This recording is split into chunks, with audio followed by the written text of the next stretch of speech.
یو نوی نړۍ، یو نوی جنگ.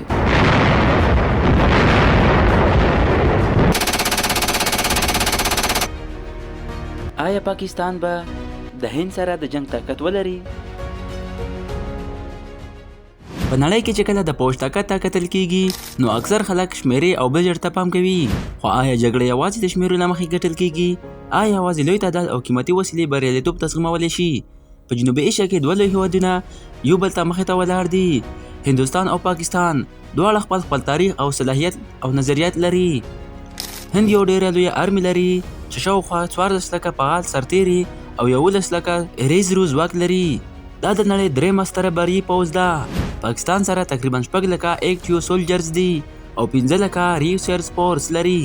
خو د پاکستان پوځ عملي تجربو او مهارتونو له ځان ته ځانګړی مقام لري.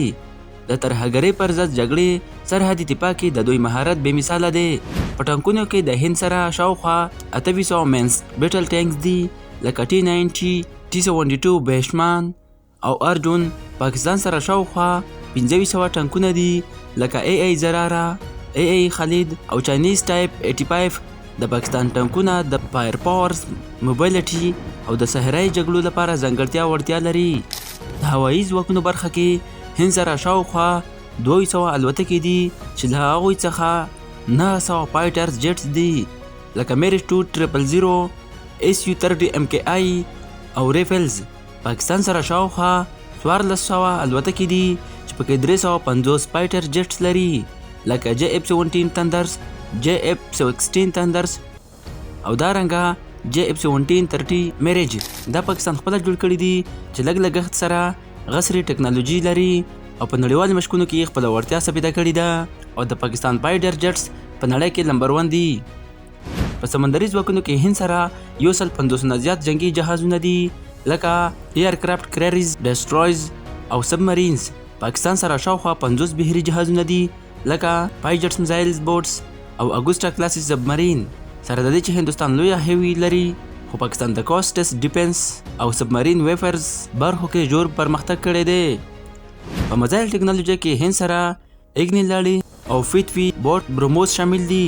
پاکستان سره شاهین 1، شاهین 2، غزنوي، نصر او بابور کروزز مزایل شته. د بابور کروز مزایل ځانګړتیا دا ده چې د ځمکې فضا او سمندري څخه حذف ویشتلی شي او د نصر مزایل د فیټل پایډ ډیفرنس لپاره جوړ شوی دی. په نیوکلیرز کیپیبلیټي کې دواړه هیوادونه اټومي وسیلې لري. هند سره اندازتاً 140 وار هیډونه دي او پاکستان سره شاوخوا 180 تر 180 پورې وار هیډونه شته. د پاکستان د نیوکلیرز کمانډو اینډ کنټرول سیستم د نړۍ تر ټولو خوندي سیستمونو کې حسابیږي چې د هر ډول برید پر وړاندې پورې او موثر غبرګون ورکولی شي. په استخباراتي ادارو کې هند سره RAW ده او پاکستان سره ISI چې په نړۍ کې تر ټولو پیاوړی انټیلیجنس ایجنسی کې شمیرل کیږي. دا ISI رول په هند کې د عملیاتو نفوذ او مهارتونو له کبله نړیوال شهرت لري. د دفاعي بجټ په اړه هند هر کال شاوخوا 38 میلیونه ډالره ډیفنس بجټ لري خو پاکستان سره یوازې 10 تر 11 میلیونو ډالرو پورې بجټ وي. خو په کم بجټ کې د پاکستان کارکردګي د افیسنسي او سټریټیجیک تھینکینګ یو څرګنده بیلګه ده. جګړه یوازې د وسیلو په زور نه ګټل کیږي بلکې جذبې، مهارت، تجربه او پر وخت پریکړه د اصل ځواک نښه وي. په ډرون ټیکنالوژي کې هند ځینې پرمختګونه کړي دي لکه هارون رسټرمز او پریډیټس ډرونز او پاکستان هم خپل UAVs لکه برق ډرون پیاوړي کړي دي. برق نه یوازې د سرویلنس بلکې د سټرایکسبیلیټي هم لري او دا د پاکستان د بومي ټیکنالوژي یو مهم مثال دی. په سپیس اینډ سټلایټ ډیفنس کې هند ISRO لري او نظامی سټلایټس هم لري. پاکستان هم سپارکو له لارې خپلې سټلایټ بیسز سروایلنس وړتیاوړې پراخوي او د چین په مرسته ټیکمینیشن سیستمونه ترقي کوي. د عام اولس او پوځ ترمنځ اړیکه هم یو ستره عصري ده. پاکستان کې د پوځ سره د خلکو احساساتي تړاو او د هیواد د یووالي یو مهم عنصر دی. د هیواد د دفاع لپاره هر پاکستاني ځان یو سرتیری ګڼي او دا دغه روحیه ده چې هیڅ بجټ یا ټیکنالوژي نشي بدلولی.